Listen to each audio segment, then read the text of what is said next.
දේශපාලන පරිගැනීම් පිළිබඳ චෝදනා විමර්ශනය කිරීම වෙනුවෙන් යයි ප්‍රකාශ කරමින් හිටපු ජනාධිපතිවරයා විසින් පත් කරන ලද ජනාධිපති පරීක්ෂණ කොමිසම් සභාවේ මතභේදාත්මක නිර්දේශ පිළිබඳව සමාජයම ඇති ගැටලුකාරී තත්ත්වය මෙම සභාවේ අවධානයට යොමු කරනු කැමැත්තෙමි. 2015 ජනවාරි සිට 2019 නොවැම්බර් දක්වා කාලය තුල දේශපාලන පරිගැනීම් පිළිබඳ සොයා බැලීම සඳහා හිටපු ජනාධිපතිවරයා විසින් විශ්‍රාමලා ශ්‍රේෂ්ඨාධිකරණ විනිසුරු උපාලි අබේරත්නගේ සභාපතිත්වයෙන් යුත් ජනාධිපති පරීක්ෂණ කොමිසම් සභාවක් 2020 ජනවාරි මාසයේ 9 වෙනි දින අංක 21.57 ඇලයිරක් 44 දරන අතිවිශේෂ ගැසට් පත්‍රය මගින් පත් කරනු ලැබ තිබුණා. එසේම එම කොමිසම් සභාවේ අවසන් වාර්තාව 2020 දෙසැම්බර් 8 වෙනි දින හිටපු ජනාධිපතිවරයා වෙත බාර දී තිබුණා. මෙම කොමිසම් සභාවට පවන ලද විෂයපතය සහ එම කොමිසම් සභාව විසින් අනුගමනය කරන ලද ක්‍රියාමාර්ගය සාධාරණ නොවන බවටත් එම කොමිසම තමන්ගේ බලතල ඉක්මවා ක්‍රියාත්මක වී ඇති බවටත් සමාජය තුළ බලවත් කතිකාවතක් ඇති වුණා. විශේෂයෙන් එම කොමිසම් සභා වාර්තාවේ නිර්දේශ සම්බන්ධයෙන් බරපතල ගැටලුකාරී තත්ත්වයක් උද්ගත වී තිබුණා.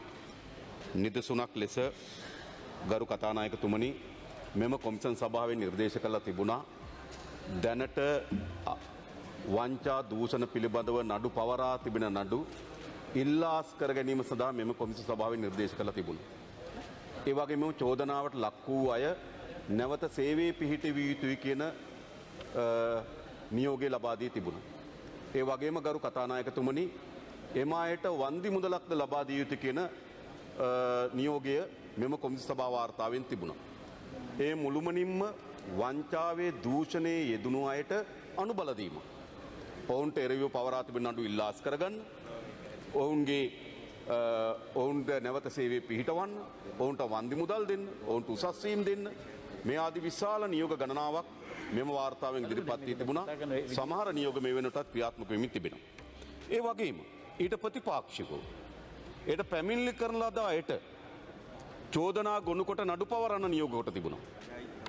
විශේෂයෙන්ම ගරු කතානායකතුමනි පරීක්ෂණ කරන ලද ආයතන අපරාධ පරීක්ෂණ දෙපාර්තමේන්තුවේ නියෝජ්‍ය පොලිස්පති රවි සෙනවිරත්න මැතිතුමාට අපරාධ පරීක්ෂණ දෙපාර්තමේන්තුවේ එවකට අධ්‍යක්ෂක සානි අබේසේකර මැතිතුමාට ඒ වගේම ඇතුළු නිලධාරීන් ගණනාවකට අපරාධ පරීක්ෂණ දෙපාර්තමේන්තුවේ පරීක්ෂණ මෙහෙව්වයි කියලා ඒ වගේම FCID ආයතනයේ ජේෂ්ඨ නියෝජ්‍ය පොලිස්පති රවි විද්‍යාලංකාර මැතිතුමා ඇතුළු එම ආයතන නිලධාරීන් ගණනාවකට ඒ වගේම අල්ලස්සෝ දූෂණ කොමිසම් සභාවේ අධ්‍යක්ෂ ජනරාල් දිල්රුක්ෂි ඩයස් ඇතුළු නිලධාරීන් ගණනාවකට නඩු පවරන්න චෝදනා ගොනු කරලා තිබුණා. ඒ විතරක් නෙවෙයි ගරු නියෝජ්‍ය කතානායකතුමනි සිවිල් අයිතිවාසිකම් ප්‍රජා අයිති අහෝසි කිරීම සඳහා ඒකෙන් නිර්දේශ කරලා තිබුණා. ඒ විතරක් නෙවෙයි ගරු නියෝජ්‍ය කතානායකතුමනි ඊළඟ නඩු පැවරීම සඳහා කටයුතු කරන පරීක්ෂණ ආයතන මේ නීතිපති දෙපාර්තමේන්තුව අතිරේක සොලිසිටර් ජෙනරාල් නවරත්න බණ්ඩාර මැතිතුමාට නීතිපති දෙපාර්තමේන්තුවේ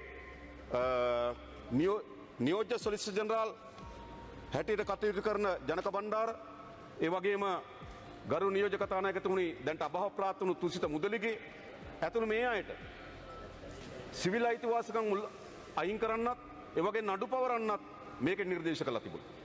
ඒ විතරක් නෙවෙයි මේ නඩු අහපු ධම්මික හේමපාල වැනි මහේස්ත්‍රාත් විනිසුරුතුමන්ටත් දඬුවම් ලබා දෙන්නත් සිවිල් අයිතිවාසිකම් උල්ලංඝනය කරන්නත් නියෝග කරලා තිබුණා. ඒ වගේම මෙම වාර්තාවෙන් ගරු කතානායකතුමනි රජයේ ඉහළ නිලධාරී වර්තමානයේ ජනාධිපති ලේකම් සමන් ඒකනායක මැතිතුමාටත් ඒ වගේම දූෂණ විරෝධ ලේකම් කාර්යාලයේ අධ්‍යක්ෂක හැටියට කටයුතු කර රජ නිලධාරීන් ආනන්ද විජේපාල මැතිතුමාටත් ඇතුළු රාජ්‍ය නිලධාරීන් ගණනාවකට නඩු පවරන්නත් ඒ වගේම සිවිල් අයිතිවාසිකම් අහෝසි කරන්නත් කියලා යෝජනා කරලා තිබුණා මෙම කමිටු වාර්තාවේ. ඒ වගේ මා ඇතුළු දේශපාලන නායකින් ගණනාවකට මා මේ වංචා දූෂණ වලට එරෙහිව පැමිණිලි දාපු කෙනා. ඒ සඳහා පරීක්ෂණ කිරීම සඳහා මා විවිධාකාරයෙන් කටයුතු කරලා තිබෙනවා. ඒයටත් මොකද කරන්නේ උපාලි අබේරත්න කොමිසම ගරු නියෝජ්‍ය කතානායකතුමනි මගේ ඇතුළු දේශපාලන නායකින් ගණනාවකගේ සිවිල් අයිතිවාසිකම් අහෝසි කර. ඒ විතරක් නෙවෙයි රනිල් වික්‍රමසිංහත් හිටියේ වර්තමාන ජනාධිපති. ඒතර වර්තමාන ජනාධිපති හිටපු ජනාධිපතිතුමාගේ කොමිසම් සභා වාර්තාවෙන් චූදිතේ මතක තබා ගන්න. ඔහුගේ සිවිල් අයිතිවාසිකම් අහෝසි කරන්න කියලා යෝජනා කළා තිබුණා. ඔහුට නඩු පවරන්න කියලා යෝජනා කළා තිබුණා. මේ උපාලි අබේරත්න කොමිසම වාර්තාව. ගරු කතානායකතුරු මේක සාමාන්‍යයෙන් අධිකරණ ශාස්ත්‍රය කියන්නේ පිස්සු පූසගේ කොමිසම වාර්තාව කියලා. ඊට පස්සේ කරු නියෝජ්‍ය කතානායකතුමනි මේ කොමිසම් සභාවේ නිර්දේශ ක්‍රියාත්මක කිරීම සඳහා නැවත කොමිසම් සභාවක් දැම්මා ප්‍රියන්ත ජයවර්ධන මැතිතුමාගේ ප්‍රධානත්වයේ. ඒ කොමිසම් සභාව විසින් චෝදනා පත්‍ර බාර දුන්නා. මම ඒ සභාවට සහභාගී වුණේ නැහැ. මා ඒකට විරුද්ධව අභියාචනාධිකරණ නඩුවක් දැම්මා. ඒ වගේ මේ කොමිසම් සභාවේ නිර්දේශ ක්‍රියාත්මක විරුද්ධව රවි විද්‍යාලංකාර ඇතුළු සානි අබේසේකර ඇතුළු නිලධාරීන් ගණනාවක් ශ්‍රේෂ්ඨාධිකරණ අභියාචනාධිකරණ නඩු දාලා තිබෙනවා. දැන් මොකද්ද මේ කරේ ගරු නියෝජ්‍ය කතානායකතුමනි? මේ කරේ අන්කවරක්වත් නැහැ අපේ රටේ නීතිය මුළුමනින්ම කනපිට හැරවීමක්. දැම්මම දැනගන්න කැමති වර්තමාන ජනාධිපතිවරයාගෙන් මෙම හිටපු ජනාධිපතිවරයාගේ මෙම කොමිසම් සභා වාර්තාව ගැන ගන්නේ කුමක්ද කියලා. විශේෂයෙන්ම මෙම තත්ත්වය තුළ මෙම කොමිසම් සභා වාර්තාව සම්බන්ධයෙන් සහ එම නිර්දේශ සම්බන්ධයෙන් වත්මන් ජනාධිපතිවරයා ප්‍රමුඛ ආණ්ඩුවේ ස්ථාවර කුමක්ද යන්නත් ඒ සම්බන්ධයෙන් ගනු ලබන පියවර කුමක්ද යන්නත් මේ සභාවෙන් මම විමසන්න කැමතියි. අවසාන වශයෙන් ගරු නියෝජ්‍ය කතානායකතුමනි මේ කොමිසම් සභාව සඳහා කොච්චර මුදල් වැය කරනු ලැබුවාද? මේක BMI CH එකේ කාමර දෙකක් බුක් කරගෙන දිවා රාත්‍රියේ ඔය උපාලි අබේරත්න කියන හිටපු ශ්‍රේෂ්ඨාධිකර විනිසුරු තමයි හඳුන්වන පිස්සු පූසා එතන නිලධාරීන්ට කතා කරපු විදිය ඒ කූඩුවට නංගලා නිලධාරීන් ගෙදර අරින්න කිව්වා. සමහර නඩුවල කරු නියෝජ්‍ය කතානායකතුමනි දැන් මම දන්නා එවන්ගාඩ් නඩුවේදී එවන්ගාඩ් විත්තිකාරය හැටියට නිස්සංක සේනාධිපති කූඩුවට නංගනවා. ජනක බණ්ඩාර නියෝජ්‍ය සොලිසිටර් ජනරල්තුමා එතුමා ප්‍රශ්න කරනවා. හැබැයි කොමිසමේදී ජනක බණ්ඩාරව කූඩුවට නංගලා නිස්සංක සේනාධිපති කියලා ඔය ප්‍රශ්න කරන්න පටන් ගත්තා. එතුමා නීතිපති දෙපාර්තමේන්තුවේ මම ස්තුතිවන්ත වෙන වේලාව හිටපු නීතිපතිතුමා එතුමාට යන්න එපා කියලා නියෝග කරා. හැබැයි එහෙත් උපාලි අබේරත්නම කොමිසමේ හැසුරුනේ කරු කතානායකතුමනි. නීතිපති දෙපාර්තමේන්තුව, අධිකරණේ, පොලිසිය, දේශපාලන සංස්ථා මේ සියල්ල අභිබව යන තනි පුද්ගලයෙක් අතර බලය අරගෙන මේ කමිටුව හැසිරෙව්වා. කිසි කෙනෙකුට සාක්ෂි දෙන්න දුන්නේ. සාක්ෂිකාර ගරු නියෝජ්‍ය කතානායක නඩු 108ක් මාස කිහිපයකින් අහලා තීන්දුව දුන්නා. අධිකරණයේදී නඩු අවුරුදු 2-3 එක නඩු අහනවා. මාස කිහිපයක් ඇතුළත නඩු 108ක් ඇහුවා.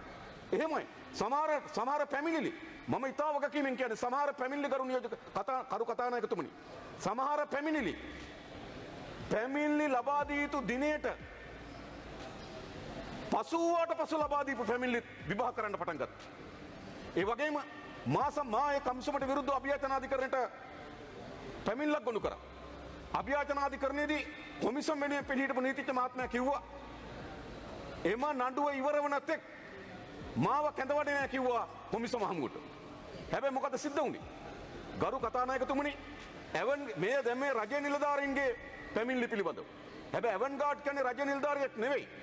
ඒ නිසා ඔහු මට ගොනු කර තිබෙන චෝදනාවන් පිළිබඳව මා අභියාචනාධිකරණ නඩුවක් දැම්මට පස්සේ අභියාචනාධිකරණයේදී කොමිසම් සභාවේ සභාපතිවරයා වෙනුවෙන් නැවිලා නීතිඥ කණ්ඩායමක් එකඟ වුණා මෙම නඩුව ඉවර නැතෙක් මාව කොමිසමට කැඳවන්නේ නැහැ කියලා. හැබැයි මාව කොමිසමට කැඳවන්නේ නැහැ කියලා එතන එකඟතාවයකට පත් කරාට එවන්ගාඩ් නඩුවේ මාව චෝදිතෙක් කරා. මෙහෙමයි මේ කොමිසම හැසිරුනේ. මහජනයාගේ ධනය කෝටි ප්‍රකෝටි ගණන් නාස්ති කරා. ඒ නිසා ගරු නියෝජ්‍ය කතානායක මුළු අධිකරණ පද්ධතියත් පරීක්ෂණ ආයතනත් මුළු මනින්ම බිඳ වැටීම සඳහා මේ උපාලි අබේරත්න කොමිසමේ හැසිරීම ඉවහල් වුණා. මා දන්නා ජනාධිපතිවරයෙකුට යම් කොමිසමක් දැම්මට කමක් නැහැ. කවදාවත් දාලා තියෙනව එහෙම. හැබැයි අපි දැක්ක මේ උපාලි අබේරත්නගේ හැසිරීම. සමහර දේවල් ගරු කතානායකතුමනි කොමිසම් කාලය අවසන් වුණාට පස්සේ ඇවිල්ලා ඇමුණුම් හැටියට දුන්නා. වාර්තාව පාර්ලිමේන්තුවට දැම්මට පස්සේ ඇමුණුම් දැම්මා. කොමිසම කාලයත් ඉවර වෙලා. ඒ නිසා මේ උපාලි අබේරත්න මිනිසුරුවරයා මේ ජනාධිපති කොමිසම් සභාව පිළිබඳ යම් විශ්වාසයක් තිබුණා. ඒ විශ්වාසය මුළුමනින්ම උල්ලංඝනය කරමින් අර අධිකරණ පද්ධතිය කියන වගේ පිස්සු පූසෙක් ලෙස ඇසුරුණා. ඒ නිසා මම දැනගන්න කැමතියි මෙම සභා වාර්තාව පිළිගන්නවා නම් ඔබතුමාලගේ එක අයිතිය. හැබැයි මේක ප්‍රතික්ෂේප කරනවා නම් මෙවැනි අධිකරණ පද්ධතියටත් පරීක්ෂණ කරන ආයතනවලටත් මුළු සමාජයටත් ජනාධිපති කොමිසම් සභාව කෙරෙහි තිබෙන විශ්වාසය පළුදු කිරීම වෙනුවෙන් මේ උපාලි අබේරත්න පිළිබඳව ගන්නා ලද ක්‍රියාමාර්ග කවරේද කියලා ගරු සභානායකතුමාගෙන් දැනගන්න කැමතියි. ඒ වගේම ඔබතුමා ගාව තිබෙනවා නම් මේ සඳහා වැය කරන ලද මුදල් ප්‍රමාණයත් ඉදිරිපත් කරන්න පුළුවන් නම් මම ඒක ප්‍රශ්නයකට අහලා නැහැ. නමුත් ඉදිරිපත් කරන්න පුළුවන් නම් හොඳයි. බොහොම ස්තුතියි කතානායකතුමනි.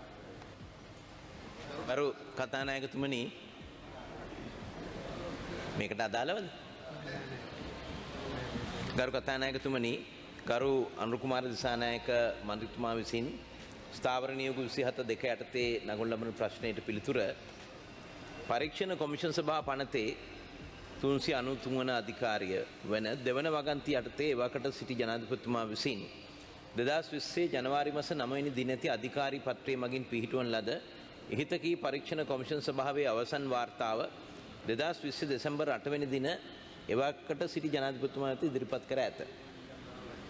එම වාර්තාවේ තීරණ සහ නිර්දේශ ක්‍රියාත්මක කිරීම සඳහා එවකට හිටපු ජනාධිපතිතුමා විසින් අමාත්‍ය මණ්ඩල සංදේශයක් ඉදිරිපත් කර ඇති අතර ඒ සඳහන් කරුණු සැලකිල්ලටගෙන ඒ පාර්ලිමේන්තුවට ඉදිරිපත් කිරීමටත් එම වාර්තාවේ අයිතම අංක 8 සඳහන් තීරණ අංක 1 සහ නිර්දේශ අංක 1 ක්‍රියාත්මක කිරීම සඳහා විශේෂ ජනාධිපති පරීක්ෂණ කොමිෂන් සභාවක් පත් කිරීමටත් අමාත්‍ය මණ්ඩලය අනුමැතිය ලබා දී ඇත. ඒ අනුව 2021-4-22 හා 21-4-23 යන දිනවලදී මේ සම්බන්ධව පාර්ලිමේන්තු විවාදයක් පවත්වා ඇති අතර 1978 අංක 4 දරන විශේෂ ජනාධිපති පරීක්ෂණ කොමිෂන් සභා විශේෂ විධිවිධාන පනතින් සංශෝධිත ජාතික රාජ්‍ය සභාවේ විශේෂ ජනාධිපති පරීක්ෂණ කොමිෂන් සභා පනතේ දෙවන වගන්තියේ විධිවිධාන ප්‍රකාරව හිටපු ජනාධිපතිතුමා විසින් විශේෂ ජනාධිපති පරීක්ෂණ කොමිෂන් සභාවක් 2021-1-28 වෙනි දින පිහිටුවා ඇත. එකී විශේෂ ජනාධිපති පරීක්ෂණ කොමිෂන් සභාව විසින් සිය කාර්යභාරය අවසන් කිරීමට නියමිත කාලය 2022-4-28 වෙනි දින අවසන් වී ඇති අතර කොමිෂන් සභාව විසින් අවසන් වාර්තාවක් ඉදිරිපත් කර නොමැත. ඉහත පළමු ඡේදයේ සඳහන් පරීක්ෂණ කොමිෂන් සභාවේ කටයුතු පිළිබඳ 2021 වර්ෂයේදී අධිකරණය ඉදිරියේ නඩු 10ක් පමණ පවරා ඇත.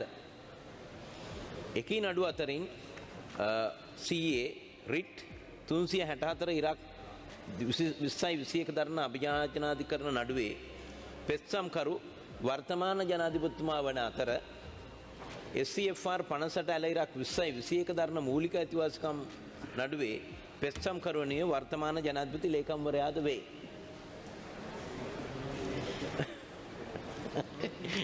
ඉහත ඔබතුමාගේකට අමතරව වේ. ඉහත කරුණු සැලකිල්ලටගෙන මෙම කොමිෂන් සභා දෙකම ප්‍රත්‍යාදිෂ්ඨ කළ හැකි දෙයක්. අවුස් කළ හැකි. ප්‍රත්‍යාදිෂ්ඨ ඒක තමයි ලීගල් ටර්ම් එක. ප්‍රත්‍යාදිෂ්ඨ කළ හැකිද යන්න පිළිබඳව 2022-8-25 දින ජනාධිපති ලේකම්වරයා විසින් ගරු නීතිපතිවරයාගේ මතය විමසා ඇති අතර ඊට පිළිතුරු වශයෙන් ගරු නීතිපතිතුමා දක්වා ඇත්තේ ඊට සඳහන් අභියාචනාධිකරණ හා ශ්‍රේෂ්ඨාධිකරණ නඩුවල වර්තමාන තත්ත්වයද දක්වමින් සහ පහත කරුණුවලටද අවධානය යොමු කරමින් ඊට සඳහන් කොමිෂන් සභා දෙකට අදාළ අධිකාරිය සහ බලය වරන්ට් and mandate අවසන් වී ඇති බැවින් ඒවා තවදුරටත් නොපවතින බැවින් මේ අදිරේදී එකී කොමිෂන් සභා දෙක ප්‍රත්‍යාදිෂ්ඨ කිරීමක් පැන නොනගින බවයි. ඒක අවශ්‍ය වෙලා තියෙන්නේ. ඒ නිසා නැවත ප්‍රත්‍යාදිෂ්ඨ කිරීමකුත් අවශ්‍ය නැහැ කියන එකයි මතය වෙලා තියෙන්නේ. ගරු නීතිපතිවරයාගේ 2022-8-25 දින ඇති ලිපිය සභාගත කිරීම සඳහා මේ සමග අමුණ ඇත. මම ඒක සභාගත කරන්නම්. 1. ආණ්ඩුක්‍රම ව්‍යවස්ථය 4A ව්‍යවස්ථාව සහ 105 ව්‍යවස්ථාව අනුව පිහිටුවන ලද ආයතනවලට ඊට සඳහන් පරීක්ෂණ කොමිෂන් සභා පනත යටතේ පිහිටුවන ලද පරීක්ෂණ කොමිෂන් සභාව අයත් නොවන බැවින් ඔබතුමා කිව්වේ හරි. දැන් අධිකරණයෙන් දුන්න තීන්දුවක් සම්බන්ධයෙන් පරීක්ෂණ කොමිෂන් සභාවට මේ තීන්දුවක් ගන්න බෑ. ඒක අපි නීති වේදින් හැටියට අපි දන්නේ. ඉතින් 4 ඇන්නෙන් සඳහන් වෙන්නේ අනුක්‍රම ව්‍යවස්ථාවේ අධිකරණ පිහිටුවේ.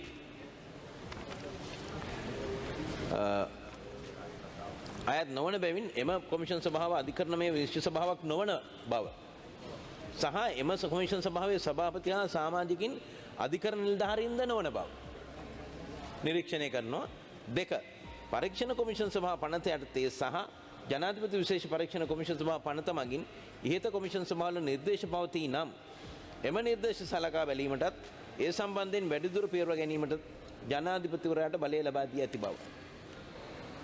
මෙම කරුණු සැලකිල්ලටගෙන ඉහතකී නඩු සම්බන්ධව අධිකරණය මගින් ලබා දෙන නියෝග අනුව සහ අවශ්‍ය වන්නේ නම් මේ සම්බන්ධ තවදුරටත් නීතිපතිවරයා විමසා ඉහත කොමිෂන් සභා ප්‍රත්‍යාදිෂ්ඨ කිරීමේ අවශ්‍යතාවය පැන නැගුණොත් ඒ සඳහා ඉදිරි පියවර ගැනීමට ගරු ජනාධිපතිතුමා අපේක්ෂා කරන බවද දන්වා සිටිනවා. මම පහසු තකා කියවන්නම් ගරු නීතිපතිතුමා විසින් සැප්තැම්බර් මේ දෙවනිදා එවලා තියෙන ලිපිය ජනාධිපති ලේකම්ට ඇඩ්‍රස් කරලා තියෙන්නේ. මම ඒක මුළු ලිපියම කියවන්න යන්නේ. ඒක ඔය නඩු ටික ඔක්කොම සඳහන් කරලා තිනවා. මම ඒකේ අවසාන වශයෙන් ඔබතුමාට පහසු වෙන්න මම කියන්නම් ඒකේ අවසාන ඡේදය අවසන් කරලා තියෙන්නේ as such I am of the opinion the revoking of such commission of inquiry or the special presidential commission of inquiry referred to in your aforementioned communication which are now functus ඒක තමයි එන ලැටින් term එකෙන් එන්නේ ක්‍රියාත්මක නැහැ කියන එක functus as the warrants and mandate of such commissions have ceased to exist defunct අනිත් පැත්තෙන් ගත්තොත් අර ටර්ම් එක ඇවිල්ලා තියෙන එහෙමයි අර ලීගල් ටර්ම් එක හැටියට defunct ක්‍රියාත්මක වෙන්නේ නැහැ exist does not arise this stage මේ අවස්ථාවේදී ඒ ප්‍රශ්නේ පැනනගින්නේ නැහැ ඒවා සක්‍රිය නොමැති නිසා ඒ ඔබතුමා ආපු ඒ ප්‍රශ්නෙට මේක පිළිතුරු නැහැ මම ඒක පසු අවස්ථාවකදී යම් මුදලක් වැය කරලා තිනවා නම් ඒක ඔබවන්නද කියන එක මම දැනුම් දෙන්නම්.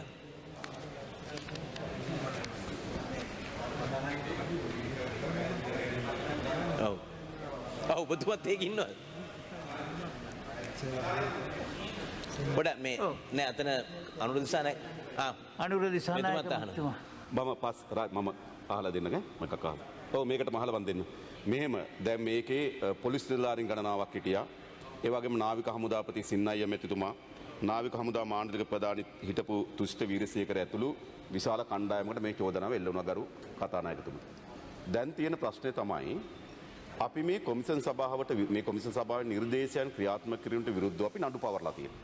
මාවීසිං අභ්‍යාචන අධිකරණයටත් දැන් වර්තමාන ජනාධිපතිවරයා විසින් ශ්‍රේෂ්ඨාධිකරණයටත් වර්තමාන ජනාධිපති ලේකම්තුමත් ශ්‍රේෂ්ඨාධිකරණයටත් සහ දිලුක්සි ඩයස් මැතිතුමිය ඒ වගේම රවි විද්‍යාලංකාර මේ වගේ බොහෝ අය අභ්‍යාචනාධිකරණයේ සහ ශ්‍රේෂ්ඨාධිකරණ නඩු පවරලා තිබෙනවා. ඔබතුමා කියපු පරිදි නඩු 10ක් පවරලා තිබෙනවා. දැන් ඔබතුමා කියන්නේ නඩු වලින් තීන්දුව කුමක්ද කියලා බලනවට වඩා මේ කියන කරුණ නීතිපතිවරයා ගිහිල්ලා අධිකරණයට කියන්නේ. මේක තමයි මේ කොමිසමේ නිර්දේශ ක්‍රියාත්මක කර වැළැක්වීම සඳහානේ අපි නඩු දාලා තියෙන්නේ. එහෙමනම් නීතිපතිවරයා විසින් අධිකරණයට ගිහිල්ලා කියන්න ඊළඟ නඩු දිනේදී ගරු කතානායකතුමනි මේ කොමිෂන් සභාව වාර්තාව අපි ක්‍රියාත්මක කරන්නේ නැහැ.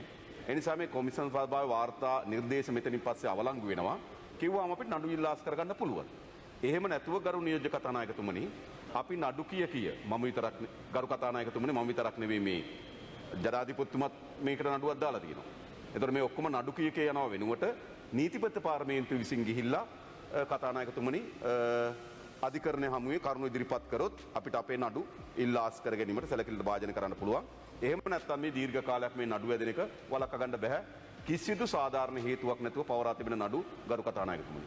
හරි බොහොම ස්තුතියි රාජිත් සෙනරත්න. ගරු ඇමතුමා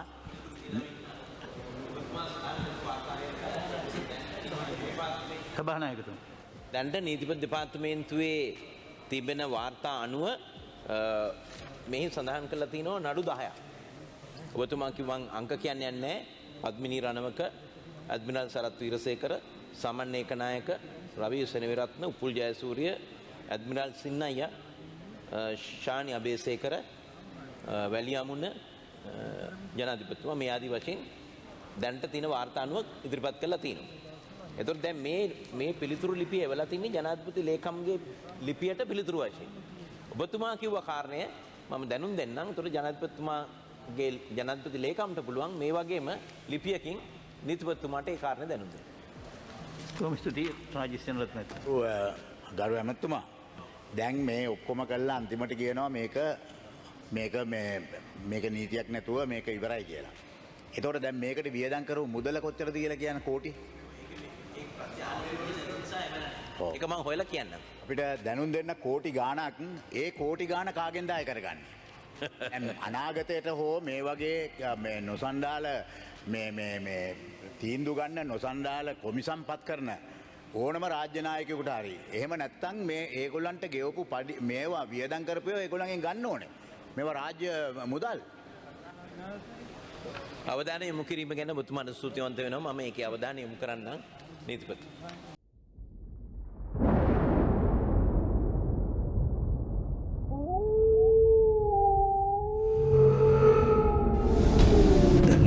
රිපෝට වාරණයෙන් තොර අපක්ෂපාති වාර්තාකරණය